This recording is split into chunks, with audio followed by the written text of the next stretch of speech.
So like, if you walked in the room, I'd be like, smell like Donna's here. I can't say that in California. I'd be violating your rights. Smell you later. There you go. You're listening to the Help Me with HIPAA podcast, where HIPAA and humor collide to make learning fun. Your delightful hosts are Donna Grindle and David Sims. Relax. HIPAA help is on the way. This is Abigail from Arthritis and Rheumatology in Atlanta, Georgia, and you are listening to the Help Me with HIPAA podcast. Thank you for that intro. I'm David Sims of HIPAA for MSPs and Security First IT. Joining me is Donna Grindle of Carden. Good morning, Donna. Good morning, David. So I am not in the normal office again as we record. Hey, but work goes on. Help Me with HIPAA persists no matter what part of the world we're in. Yeah, if you only knew me for the past 3 months, you would think I travel a lot, which is not really the case. It's like, seriously, people, he never goes anywhere. I know. Except down here. Yeah. So, we got this new guy at the office, and he's probably sitting there going, I have never seen anybody take so much time off. So, no, it's not. That doesn't happen that way. Mm-hmm. This is abnormal. Yeah, very abnormal. And it's more abnormal than usual. I mean, David doesn't meet what most people would consider normal. But that's all relative. And I'm proud of that.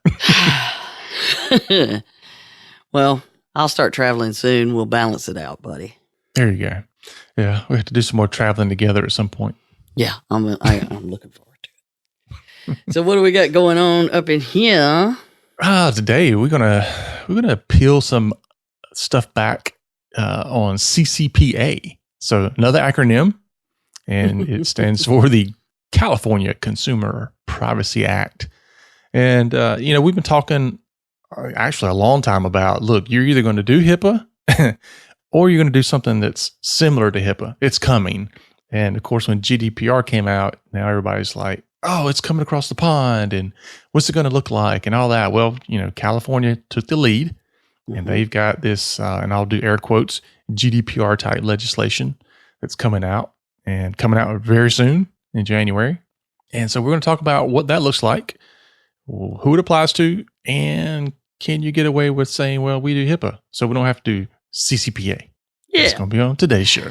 And don't just zone out and say, well, we're not in California, we don't have to worry about it. You might want to rethink that. Yeah. Well, there's a lot of reasons you should pay attention to this, because many people have mentioned that they see this legislation as the prototype for the federal one. So yeah, because they're just going to wait and say, okay, this works, we'll just adopt it. Yeah, so listen up, folks. We got stuff to share. Yeah. When Donna speaks, you listen. Oh, crap. All right. So before we get into that, where are you going to be? Well, actually, I just realized when this comes out, I'll be in the middle of teaching a format approved HIPAA course. So never mind about that. I'm doing another one. And when we have those dates set, I'll let people know. Then August 8th, I'm going to be at the North Georgia MGMA chapter. I'm going to spend like a whole day running around in Northwest Georgia doing stuff. It's going to be interesting. September the 26th, I'm going to be in Memphis at the Tennessee Ambulatory Surgical Center Association annual meeting. TASCA. TASCA. I know. I like that. TASCA. So I'll be speaking there about, cybersecurity, ransomware stuff, and HIPAA. So looking forward to that one. And then I got like 4 other things, but they're none of them where, I got a couple of things in Chicago and but they're all, not public events, we'll say. Mm-hmm. Invitation only. Yeah. All right. And also a reminder to the listeners, if you like today's podcast, then head over to iTunes and give us a rating and review. We haven't got one of those in a while. Oh, just review us anywhere. We don't care where it is. Yeah. Well, some places you can't do it. Like for some reason, Google doesn't allow you to do podcast ratings. I know. I don't get it. It's like, wait a minute, you can do a Google review for a business. You can't do it for a podcast. Okay, whatever. But before we move on in today's episode, I do want to shout out to George Fenton. So he's our listener over on the West Coast. And, George is He's a great guy. So, he pokes fun at me all the time. Because he should. Yeah. No, George is cool. So, but he did send us a note about some ransomware issues that we should have included in our discussions recently about ransomware. And, we mentioned before that often hackers have been in systems quite a while, and then they launched their ransomware on the way out. And, what specifically we should be talking about is what's called dwell time. And we didn't get into what dwell time is, but it's basically, the amount of time that hackers or whatever is sitting in your system before it's discovered. And what people don't realize is that's typically a very long time. Yes. And it's getting longer. Yeah.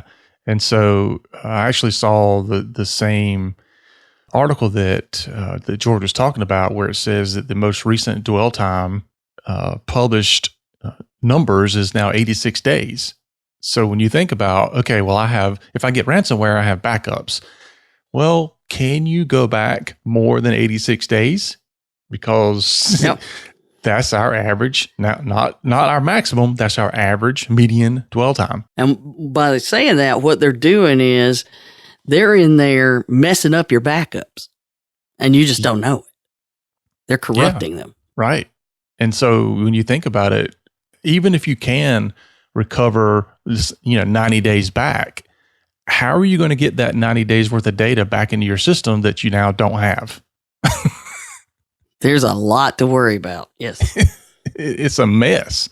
It's an absolute mess. And the way they're also doing it, even if they're not corrupting their backups, what happens is you restore and you think you're good, that it just happened, and all you did was restore the software and it just starts running over again. So it's doing its thing again. So then you get hit again, in 90 days, let's say. I wonder why that works out. Because you just restored the application that caused the problem in the first place. Yeah. That's when we tell you need to do a deep scan after a restore. Yeah. Well, I do think that eventually we're going to have backups are going to be even more different than they are now. Like there may, how we do segmented networks. I think they're going to end up doing segmented backups. Yeah, they're going to have to figure out something, and we're a long way from that. So right now, you better worry about dwell time. I know. And I'm telling you, that Ryuk and some stuff that I was just reading, that stuff, it has become so lucrative. Ransomware is so lucrative. Payments are surging because they're finding ways to make it where you can't just restore. Mm-hmm. And, what they're doing, and you get all this big news about big payments, so the payments are going up. And they are seriously developing brutal stuff. I mean, the Ryuk version goes in, it figures out if it's running the right version for your equipment and downloads an update if it needs to run a different version. It evaluates, apparently, I saw somebody that sits there and figures out how valuable your data is to calculate the best ransom to charge you. I mean, this stuff is getting serious, and they're using artificial intelligence and machine learning. And to think that you can just rest on your heels and do what you've always done, there is the biggest problem. Mm-hmm. So just remember, when you're hit with the ransomware attack, you should say, doing what I've always done will get me what I've always gotten, which is where I'm at right now. Yeah, nothing. Yeah. So thanks, George, for pointing out we missed something. Maybe. But thanks on behalf of our listeners. And we do want to start talking more about dwell time and not just, glossing over, hey, they could have been in there for a long time. This is the end, because I think people are missing that. Yep. But we won't dwell on that right now. All right. So let's jump into today's episode after the short break. Are you frustrated with your current IT provider? Are you sure you're getting the security and protection you need? Are you putting your patients and your practice at risk? If you're in the Charlotte, North Carolina area, give Security First IT a call to learn more about how they can protect your patients, your practice, and your bottom line. Find them online at securityfirstit.com or call 980-288 5100. The number of medical practices that think they're HIPAA compliant is pretty staggering. Effective privacy and security are an ongoing process, not a checklist. And that's why at Cardin, they don't just assess your situation and leave you with a report, but they work with you all along the way. Call Cardin today at 678-292-5001 or visit them on the web at cardinhq.com. Aren't your patients worth it? All right, Donna, let's talk about some new acronyms. CCPA and HIPAA. HIPAA. HIPAA and CCPA. CCPA. Yeah. CCPA. Well, hey, we already came up with multiple ones. What was the other one? Hi, Peter. Peter. And Pippa. And, so there's so many, but right now, CCPA, and there's really no got nothing. There's no pop filter that could fix that one. But a lot of people are just assuming it's a California thing. I don't have to worry about it. And yeah, it's not as intense if you're not a California resident or company, but you better pay attention because it could be impacting you and you just don't even know it. So we do not want to assume, because we know what assume does. Mm-hmm. Dun-dun-dun. But especially I've heard a lot of people say, well, we do HIPAA, so CCPA, we don't have to worry about it. Again, not true. Yeah. And it won't be long we'll be hearing people say, we do CCPA, we don't have to do HIPAA. True that. Two very different things. So again, this is an area, and it also touches on where it could go from a federal level to address the HIPAA stuff the same way, because there's been a lot of discussion about how would HIPAA fit in with the federal privacy law. So pay attention. So first thing you need to know, yes, it's considered our first version of something like a GDPR regulation, which is the European requirements for privacy. And that's why you started seeing all these websites say we use cookies. Because everybody uses cookies. If you got a website that doesn't use cookies, something's wrong. Or you're lying. Or it's just you're throwing up an HTML page and nothing else is happening. Mm-hmm. But that is one of the elements to remember, is that cookies matter in GDPR and CCPA. So for those of you who don't know what a cookie is, David, do you like chocolate chip? My favorite's actually peanut butter. Macadamia nut. Oh, there you go. You want to explain a cookie? So in general, a cookie is something that is placed on your computer from the internet. It just has information in there. So, cookie may look at when you visit a website or how often you went to the website, and, other things it can look for is your browsing habits and things like that. So it's just a file that's put on your computer that has information in it about what you're doing on the internet. Yeah, for those of you who think that you don't. So as long as you say okay to the cookies, and most sites, it's going to work better if you say okay, because they can remember what you're doing and you have a session and you have all this other stuff. So basically it's the website gets to remember enough stuff about you to start to customize and connect better. Mm-hmm. And it holds some important information. So cookies are involved, but it's way more than that. And it does include statutory fines. So there are some fines and penalties that can apply if you're not meeting the law. They're not huge. They're nothing like the HIPAA ones.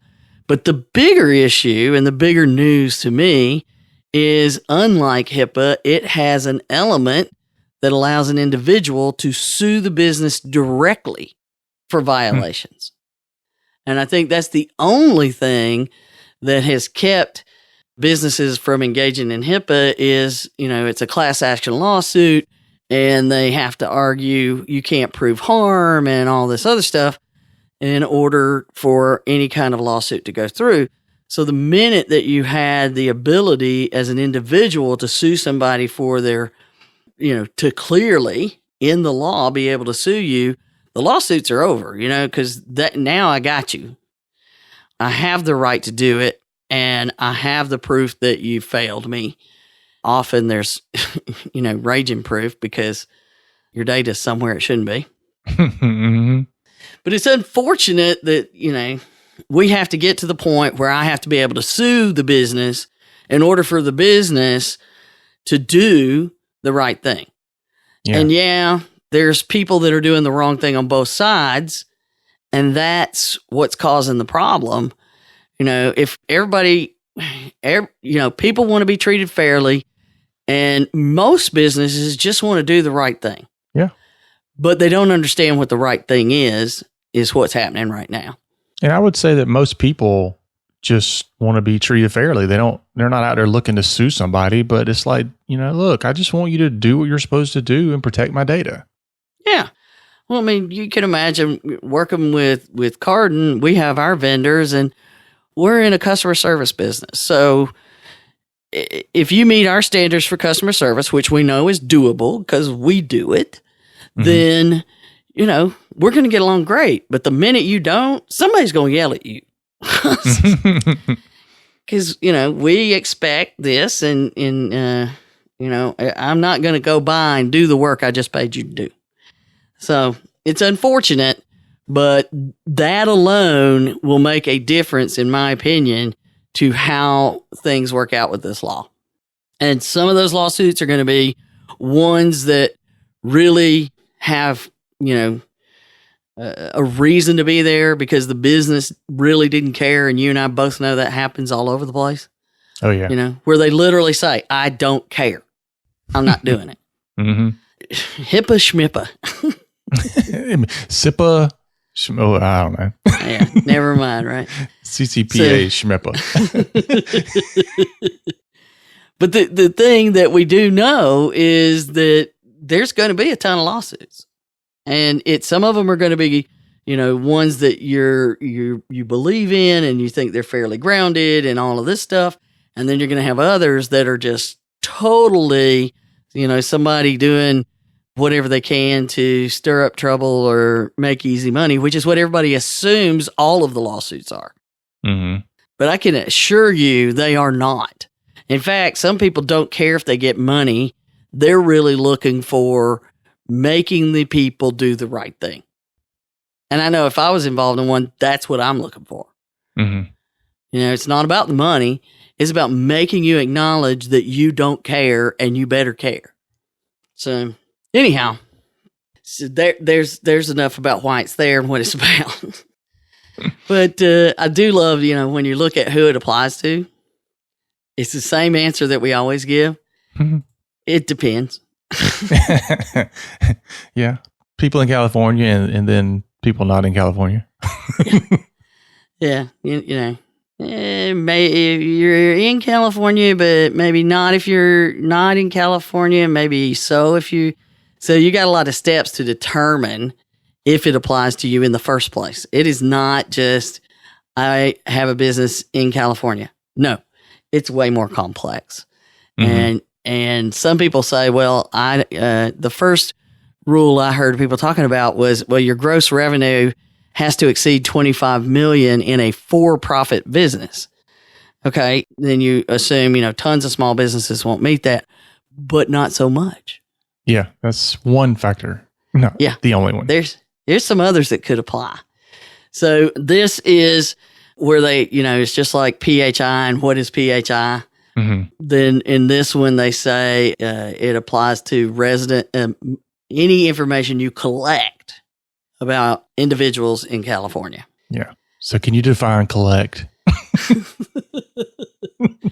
It means you receive it, you buy it, you rent it, and then here's the other little thing: access information, even if it's just through cookies. So you're getting information about an individual, even if it's just through cookies of your website. Mm-hmm. So you didn't, you're not receiving anything, you're not buying it, you're not renting it, they're not giving it to you, but you are tracking information about them because they're visiting your website.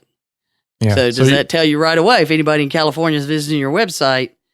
I need to be paying attention. Yeah. So you're not even selling anything to them at this point. They're just coming to your site. Mm-hmm. So it's, you buy a big mailing list and you're going to send out this big mailing list, then you've got to worry about it. You might want to block California. Huh? Just you might want to geo-block California. Geo-block them, right there you go. But the information is, they do the same thing, that the information could be associated, that reasonably associated, that it's reasonable to believe. So not that you have to prove it could be, but it's reasonable to believe that it could be associated with an individual directly or indirectly to that particular consumer or household. Oh, that's new. So, yeah, if you can narrow it down to the household, then it counts. So, yeah, there's 5 people that live in this house. Close enough. We've gotten it down to 5. So, anyway, so keep that in mind. But then you have to say, is that person or household, is it in California for other than temporary, visits to California? If they're only there temporary, they're on vacation or they're on a work thing or whatever, they haven't actually moved to California, then, it wouldn't apply. But here's another one, and this is the one that'll get people. They're a resident of California, and they are temporarily outside the state. They reside outside the state of California for a temporary purpose. Okay. All right. So you've got somebody who, I live in California, but I work in Charlotte and I travel back and forth. A lot of people do that. Yeah. In today's world.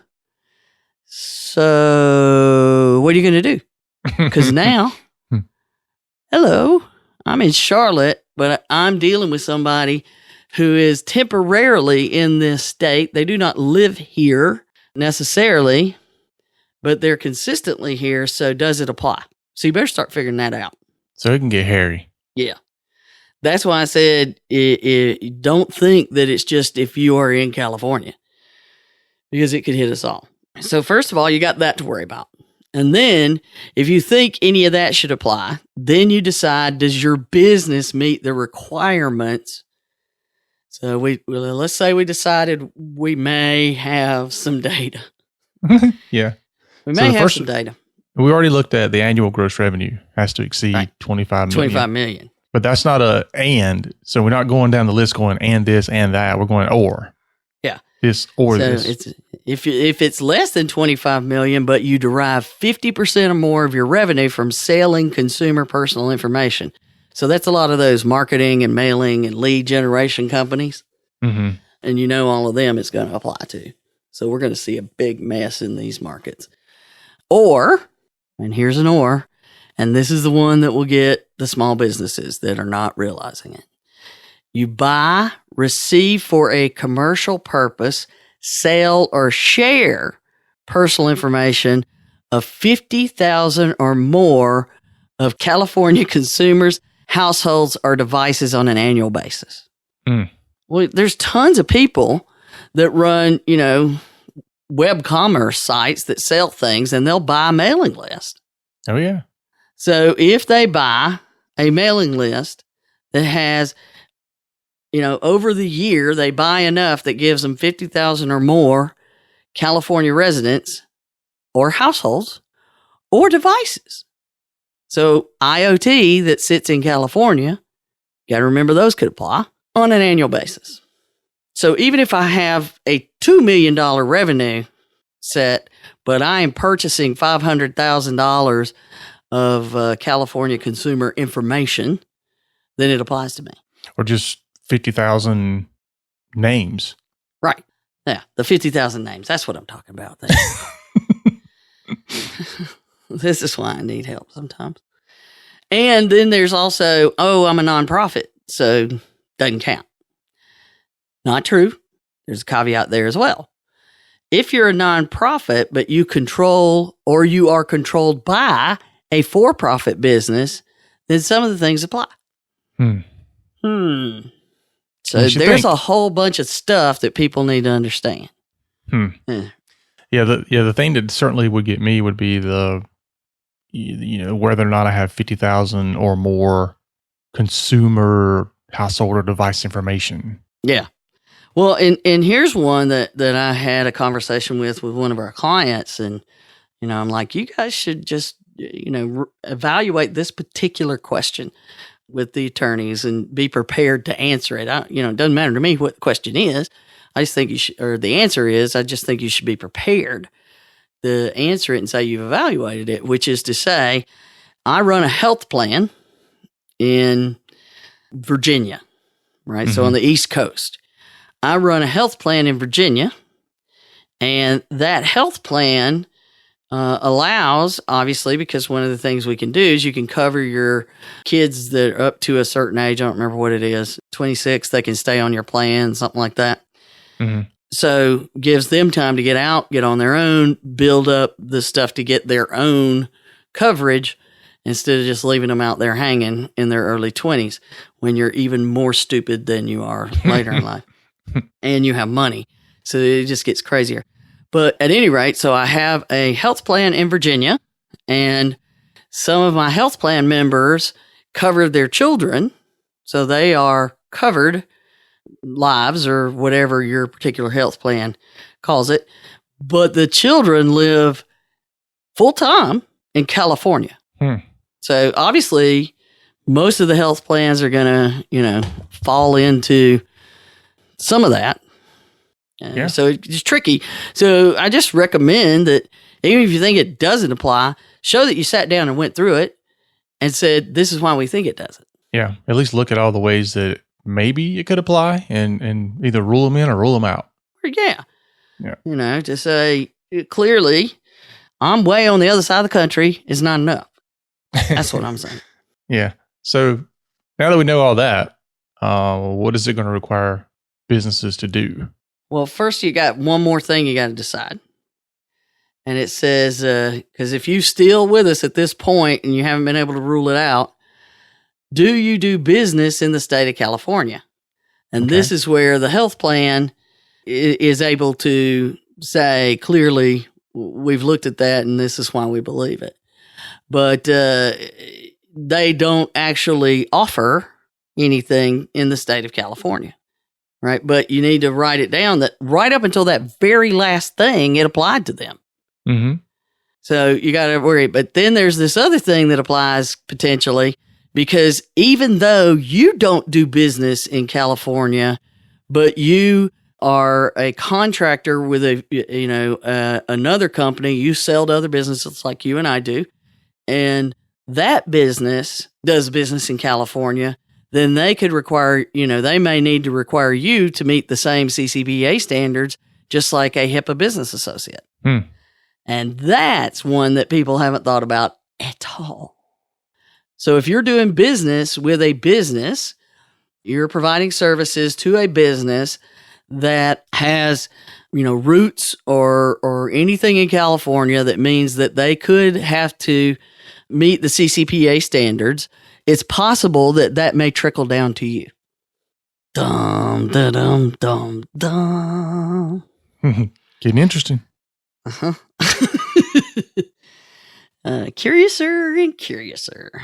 So, all right. So as far as once you decide that it applies to you, then you got a lot of things to worry about. And we are not going to be help me with CCPA. Let's at least not right now. I mean, we got enough to worry about. And we're still trying to get people to do HIPAA. Right. We got our hands full with the rest of the country and California. So, but there's a few things to pay attention to that you need to understand and one that I think a lot of people aren't getting is that it's going to say you've got to do someone can ask you to prove what you have of their data, what you've done with their data for the last 12 months. So 12 months back, and that 12 months, that clock doesn't start in January when the law goes into effect. That clock starts in this January to say, I can ask you for what happened this year. Mm-hmm. And it definitely will cover. So if you wait and to see, a lot of people are like, well, we'll wait and see how serious it is. Or it's going to change. We know it's going to change. So, blah, blah, blah. There's a ton of that always goes on. We still have people saying HIPAA doesn't work. It isn't. Just know that whenever you get around to it, you will be, whether you get around to it or not, they can ask for 12 years back. So you better be thinking about how you would deal with that. 12 months back. Yeah. Oh, thank you. Boy, I'm needing you today more than normal. Woo. Anyhow, 12 months. But of course, the HIPAA stuff for 6 years. Yeah, that's where you're getting messed up. Yeah. But keep in mind, there's plenty of people that, haven't been keeping their HIPAA documentation, and even asking what I did 6 months ago or a year ago is hard. Mm-hmm. So it's not just what happened 5 years ago. And that's why we tell people to document it. Well, why? I got it. I'm good.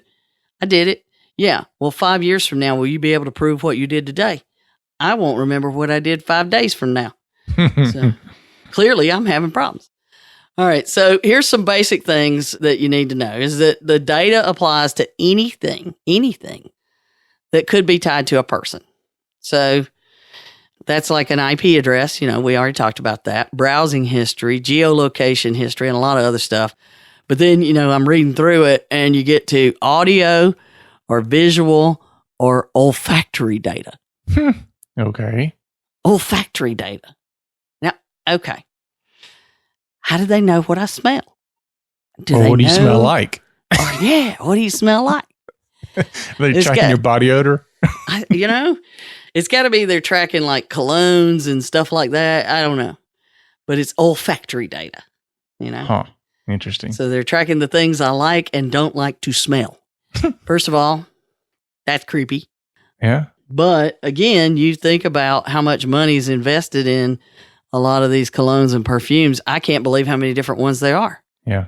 And the candles and air fresheners and all of those kind of things. So there is some, business value in knowing what people like to smell and don't like to smell. So like, if you walked in the room, I'd be like, smell like Donna's here. I can't say that in California. I'd be violating your rights. Smell you later. There you go. So, you've got all of this. So if you're collecting this on a consumer or a business, because, some people are like, well, if I just sell to businesses, it doesn't count. No, they're counting those too, because you're tracking information about the individuals, it's some level. So you have to give them a list of all the data that you collect on them if they ask. And you have to restrict that information if they ask. And here's one that's really tricky. You have to delete the information if they ask you. Mm-hmm. And that's been a problem, for a long time. And a lot of this internet stuff is I create an account and I don't have a way to delete it. So there's a lot of, exclusions, for data that you have to keep on file legally. Like, medical data, there's a certain amount of time you have to keep it. They can't say to delete it, but they could say to delete it after that time frame. Yeah. And there are plenty of EHR vendors that have got a problem there. They don't have a way to delete it. So, I'm just saying. Yeah, it can get messy. Yeah. So you're supposed to remove all traces of the information if it applies and they ask. So, boom. And then, of course, you have all those other things, protections to keep information from getting in the wrong hands. You have to show you're working, you're meeting certain guidelines and training and incident response, a real cybersecurity program. Yeah. Yeah. But this is the good part where we talk about HIPAA and how it works with it. So they did add to the law at first. The first time it went through, they didn't have this exclusion and it freaked everybody out. And so they came back and amended it and added this exclusion that says, because a lot of people are like, well, you tell me all the time, HIPAA takes precedent over state law. No, what we say is HIPAA takes precedent over state law unless the state law is more restrictive. Right. So that is very different. And clearly, this can be more restrictive in some ways than HIPAA. So what they did was they said, okay, if you are a HIPAA business associate or covered entity, then the data that is considered PHI, so the data that HIPAA applies to, then you don't have to meet the CCPA standards for that data. Mm-hmm. Just that data. Okay. Now, any other data you have that you do not consider PHI, then the CCPA applies to that. Oh, so now you have to do both. Yeah, I know. Everybody's like, oh, I get an exemption. No. No, you got it worse. Yeah, because, well, here's the thing is people spend hours and invest all kinds of legal manipulation to define that this is PHI and this isn't PHI and, to get around it. So now you spend all that time to get around it. So now all that data that you consider not PHI, CCPA is now involved. So HIPAA doesn't give you a free pass unless you can make the argument that the other data, it doesn't fall under that CCPA guidelines. Right. So then you have to go back to the start of where we started of does it meet all these requirements and do I have a way out? So there's a way to do it, but if you are, I'm just saying, you should take the time to show that you figured this out and you wrote it down. That's all. And for a lot of groups, that shouldn't be that hard. Mm-hmm. There's ways, but if you don't, write it down, then you got issues. And all those med spas and cash only providers and all of that who said, it's great. I don't have to do HIPAA. Dun, dun, dun, dun. Yeah, that's going to get you. So you're done now. You're CCPA, so you got something to go on if you're in California, and we all know that it's likely to change. There's all kinds of rules being bounced around. So what do you do? What do? You figure it out. You write it down. And if you're not sure, get an attorney that understands this stuff. Not your cousin Vinny. These two Utes. When he comes in that purple tux, it's just like I can't breathe. And Marissa Tomei's fantastic. Anyway, and you get to the point that you think it applies, then you've got to map out your data. This data falls under PHI. This data falls under CCPA. And you probably also have to say this data falls under PCI. Mm-hmm. So it's kind of, you're starting to see the value in some of the stuff we do where we're mapping all this stuff together with the cross-reference of NIST CSF and some other things. However, what you have in place with HIPAA, it'll be helpful, but it will not meet all those CCPA standards. Yep. Keep that in mind as well. Just like, I do PCI, so I'm okay with HIPAA. Yeah, they're all slightly different in some way. Mm-hmm. Yeah. But, HIPAA should make it, if you are doing HIPAA properly. But if you've been avoiding HIPAA, now you're going to have to decide, are you going to do this one? Are you going to do both? Or are you going to avoid both? But you're digging a hole deeper and deeper and deeper as it goes. So everybody that hasn't done anything but the bare minimums that they think need to be done for HIPAA. Mm-hmm. I had somebody just this week tell me they thought you only had to be trained every other year. I was like, no, it says annual. No, they argue with me. I'm pretty sure it says you need to do it, you do it once and figured out what they were talking about was the risk analysis. But clearly they need more training if they don't understand those things. And, So it's only a leap year. And you know what we feel about once a year training, and then security awareness wasn't even on the radar, and our lawyer does our training. So, how good that one is. It could be good. You never know, but statistically unlikely that it's going to explain to them how HIPAA applies to their job because they probably haven't spent time understanding their job. And that's one of the things that we focus our training on specifically is to understand the job of the individual we're training because it's all about how does it matter to me as a human. So there you go. And so we got some links to some resources that are, some little bit of helpful information, how to prepare and questions that people ask and all of that. But y'all need to keep in mind, and, we've said from the beginning that it's a matter of time. Mm-hmm. It's just a matter of time. And you're not going to be able to say, well, I'm a tiny business and I just, ship out these T-shirts, because there's going to be things you got to worry about. And every session after session after session at Secure World, they were just like, this will get worse and more confusing until there's a single federal privacy law. Yeah. And it's going to have to come. Yeah. Because, as a business that does business in all 50 states, it'll be impossible as other states enact these kinds of things to know which one you're meeting. Yep. It's coming. And we'll have to have a federal level one. Yeah. And for those businesses that are just trying to, like you said, avoid what they're supposed to be doing or could be doing, you're better off going to just start now. Right. On whichever one most applies to you. Even if it doesn't, just go ahead and start, because at some point it's going to get you. Federal law is going to come out or whatever, and then you'll be so far ahead of the game. Yeah. If you're healthcare and you don't go to HIPAA, start with small organization HIPAA. If you're not healthcare and you're not involved in HIPAA at all, go to the SIS-20 and do the foundation of the SIS-20. Do something.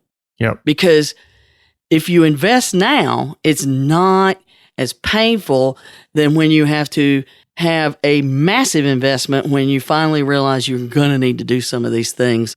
And it's a responsibility of being in business today. We have the advantage of being able to advertise our businesses all over the world at a click. Then we also have to accept that there's also a responsibility that goes behind that. Whereas when we were kids, nope, it would be really odd for us to realize that the local mom and pop shop that made this really cool artwork, they were selling it in California, and we'd be like, whoa. Yeah, no. That just didn't happen. But today, it's like, if you're not selling it in California, what's wrong with you? Yeah. So there we go. A lot to consider. So, yes. All right, folks, that is our show for today. Remember to follow us and share us out on your favorite social media site, which, nowadays I'm beginning to wonder, is there a favorite social media site? I know. It's just, Yeah, I saw another article yesterday about Facebook and I think Google tracking stuff that even in incognito mode, they're tracking certain things. And I was like, wow. Yeah. And what's going to happen with CCPA on that? I don't know. Well, and the $5 billion fine to Facebook, they're like, sure, we'll struck a check. Yeah. What else? I know. Yeah. Okay. Well, anyway. So, rate our podcasting app and help us spread the word. We need your help. It's plain and simple as that. So remember, for Donna and myself, that HIPAA is not about compliance, and I guess CCPA isn't either. It's about patient care. You've been listening to the Help Me with HIPAA podcast, hosted by Donna Grindle and David Sims. The show created to help you with HIPAA. For more information or to ask us a question, visit our website at helpmewithhipaa.com. Neither Donna Grindle or David Sims are attorneys, and they do not offer binding legal advice concerning regulatory compliance. The information in this podcast should not be relied upon or construed as legal advice in any way. Consult your attorney for legal advice concerning compliance with HIPAA regulations.